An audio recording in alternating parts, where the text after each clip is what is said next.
There's nothing more desperate in law enforcement is when there's an active shooter.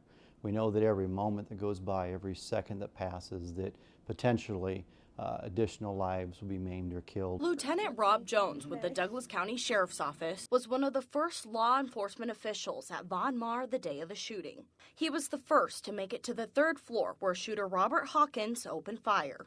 I knew that I had three things that none of those people on that third floor had. I had a weapon, I had body armor, and I had training. Jones is in his 18th year with the Sheriff's Department, and he still deals with that day. The memory of that does not fade. The imagery that you saw that day will always be with you.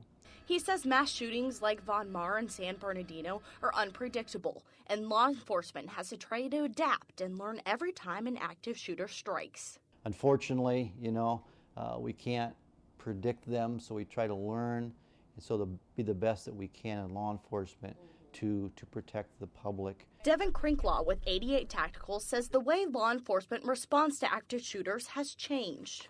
Tactics have shifted.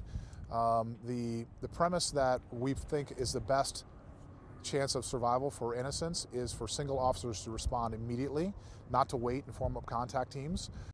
Crinklaw says the public now holds a lot of responsibility for how they respond to active shooters. I think that it's a bit of a wake-up call maybe for the civilian community and populace to know that they're going to have to take some personal responsibility for their own safety. Jones says he feels he has a deep connection with the victims of other mass shootings after his experience. Certainly you grieve as a fellow American from these other communities, but when it's happened to your community, it's happened to you and your neighbors and your fellow Omahans, it has a personal impact